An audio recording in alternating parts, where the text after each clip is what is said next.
Angela, you were busy all day for American television. Now, the Americans loved the wedding. Oh, they absolutely adored it. Yes, I've been broadcasting for one of the American networks, and I mean, they are just gaga for the royal family. They really are.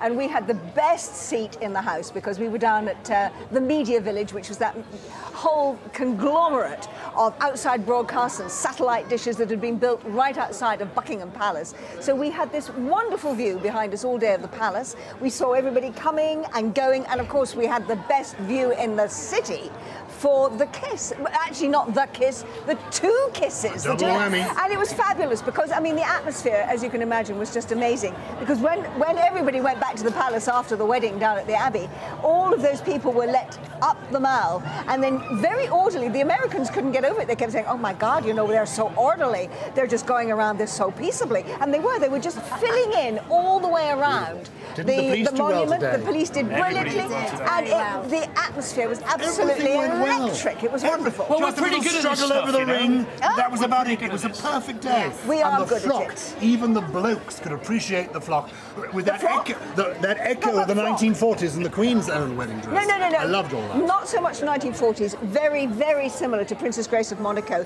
She had a very similar dress, like that. lace on the top, tiny, tiny little waist. And her son was there, wasn't he? Her son was there, Albert, with his fiancée, because they're getting married in July. So look at it. Look at that wonderful dress. Isn't it gorgeous? It is. Absolutely stunning. And can I say, so didn't the composed. Middletons do well? Look at that. As a dad who's done this is nerve-wracking. Well, and as well, Pippa looked absolutely stunning. Didn't she look stunning? Storm in the background. But wasn't it lovely that when Catherine arrived, she had hold of her dad's hand like this, and she did not let it go. It was kind of, you know, Dad, just be there for me. I thought it was wonderful. And that moment when she got to the altar and she looked at William, and you could just lip read him saying, you look absolutely beautiful. I thought that was such... she's welling up. She's filling up.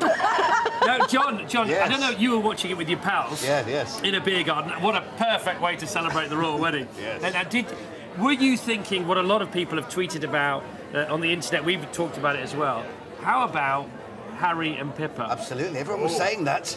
There's chemistry there. There was. Chelsea might have something to say about that. No, I know. Didn't Chelsea look good today? Demure. No, I thought she looked a mess. I thought she hadn't... No, that's the first underlined thing we've... No, Chelsea. No, don't hold back. She hasn't had a brush near her hair for a week. I just But I thought agree. it looked untidy. Pippa and Harry...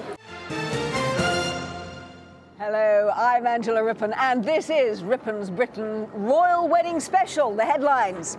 Will and Catherine face being thrown across a field. One show viewer sells regal bed covering for charity. And when does a wedding lead to a separation?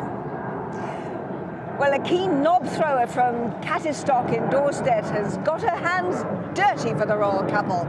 Shelley Collins has hand-painted a Will and Catherine knob, that's a biscuit down in Dorset, to take part in Sunday's knob throwing competition at the Froome Valley Food Festival. So good luck with the throwing, Shelley. Thanks, Angela. Try a bite. Thank you very much. Oh, that's Catherine. Oh, I'll save her till a bit later, I think. Carol Cross from Chigwell in quilt news now has surpassed herself with a bed covering fit for a king. 45 ladies from the Rodding Quilters are selling off all their hard work this weekend at St Mary's Church to raise money for charity. And just feel the quality of that stitching. Ooh, nice work, that. Really good. And in a further flag-related issue, Ian Rayner has been very miserable, and he's contacted me because even today, on the day of the royal wedding, he's in a bad mood. Apparently, some people are flying the Union Jack upside down. That's not British at all, is it, Ian? The broadest stripe, white stripe should be at the top, next to the flagpole. Well, now you've told us, maybe you can get him to smile. From One Show Avenue, we've got a wedding. But it's leading to a separation.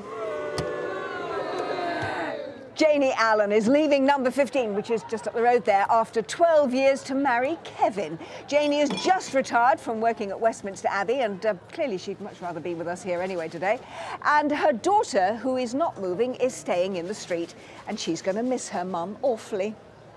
Oh, how sweet. Oh, yeah. Some news in brief now. With Wills and Catherine looking to nest, one man has lost his dressing gown to a wren. Gary Smith from Bristol has had to go to bed cold over the last few weeks. Shame.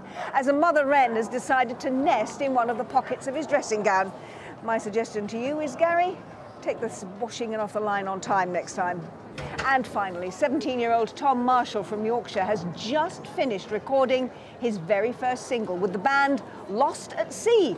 But luckily, we found him.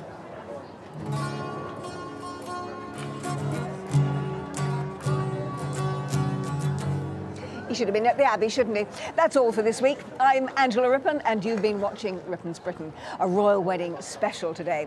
Want to be part of next week's bulletin? Just send your stories to me at The One Show at bbc.co.uk or via our Facebook pages. And I could be reporting on your news next week. Oh, hang on a second.